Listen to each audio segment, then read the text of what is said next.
But we used to be up there every Saturday, and of course, used to hear Lloyd give us the great start. Well, good evening, ladies and gentlemen, and welcome to Stateline Speedway. We run down on your feature event, 25 laps. On the pole is car number 98, Bud Finale of Jamestown, New York, a 1957 Chevy. Next off the pole, car number 27L, Sammy LaMancuso of Jamestown, New York, a 1957 Golden Hawk. Lloyd Williams announcing a feature race in 1959. That's what I heard Randy told me. We had a Snars had this recording or something, am I hearing? Unbelievable. It was a I record. can't imagine where it come from. Well, I don't either, but he, obviously Schnars won. That's why he kept it. Oh, Schnars won most of them. He must have a lot of records. Good answer. Iowa Russell in car number 4 on the move. Here it is, the checker flag and the win. Harvey Stars. Part of a unique thing called a team race. That's how I wound up there, because I was racing it down to Jamestown Speedway. So one day, Harold Anderson or Harold Johnson stopped by the garage, one of the twin auto gang there, and they were running cars for Joe Sauner. So Harold stopped down and asked me if I would team up with Joe in this team race at Stateline. And I says I'd love to, because I had a pretty nice car at the time. It was a 51 Plymouth, I believe, and it ran really good. And he asked me to run with him. And I had to wind up winning that race because his car broke. How did it work? How did the team work? Did you each had separate cars? We had separate cars. I had the old car. He had the new car. Right. He had like a 55 or 56 Ford. And I had this 50 or 51 Plymouth. And both cars could not be on the track at the same time. Only one of you could be out there at a time and to complete this 200 laps. And they said when they went through the tapes after, or the recording, however they did that, you know, how they tracked that thing, that we were the only ones that never were both out there at the same time. So they disqualified everybody? I don't know what they... So anyway, Joe's going like a bat out of heck, and he's winning. He won quite a few races there too, Joe did. Right. Breaks a spindle. So all at once they're hollering, get out there with your car, you know. I had to finish most of that race with that old car, and we won it. No, I was the only one ever. Really? Yeah. So you won, you and Joe won, and you retired the trophy forever, so... That was it. There's only one. That's the only one they ever did. It probably was too much work for them, probably. Well, you know, I was going to bring that up at this because I didn't think anybody knew there was ever a Sunday race at Stateline. yeah. That was the only one there was, and I did win that. So you're kind of a one. If they do something strange, you win. I'm in.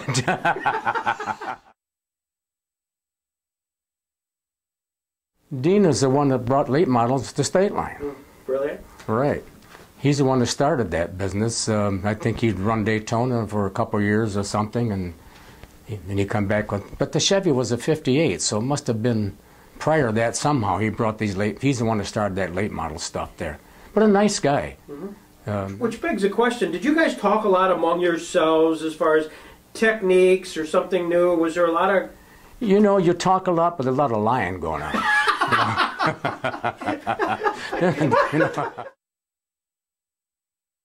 Okay, 27 came from Chuck Nalbone. That was one of his favorite numbers. And we used to work together in the garage. The L happened, we went to Skyline. I think it was Skyline when them guys from Ohio were coming.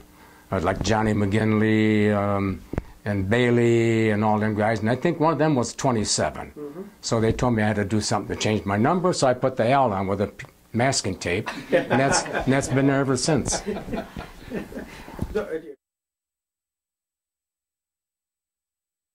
Was there anybody out there also that sort of was more aggressive than others? The guy who really would kind of bump you around no matter what? Tom Dill took me out of a few races. I tell you. You knew I was going to say that, huh? Yeah. It said 9 former racing greats at Stateline were starters in a special 10-lap old-timers race.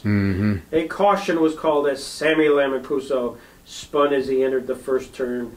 for the first time? They didn't tell you it was a bumper lane in the middle of the track that I run over. Really?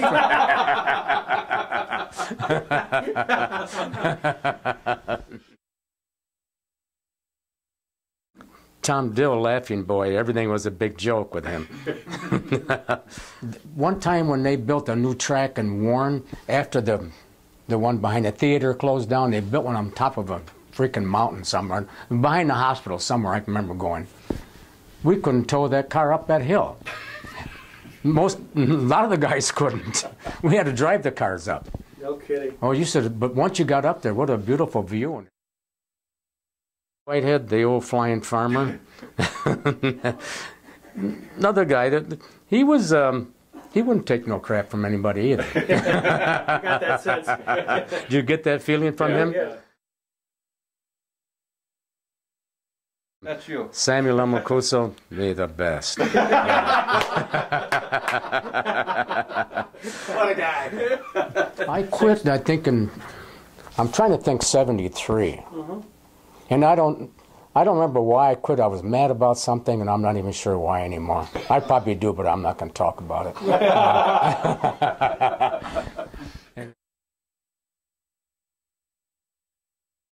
When you ask me, I don't feel I had a lot of success. I feel I should have had more. When you look with these other guns like Bobby and Blackmer, them guys, well, they won a lot of races.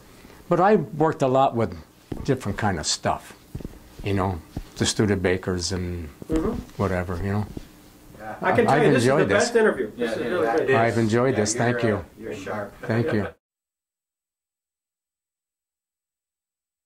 Was over, we'd always wait for the infamous closing to the races, and the famous quote that he always had was, and remember, ladies and gentlemen, the place to take chances is here at the Speedway, not on the highway.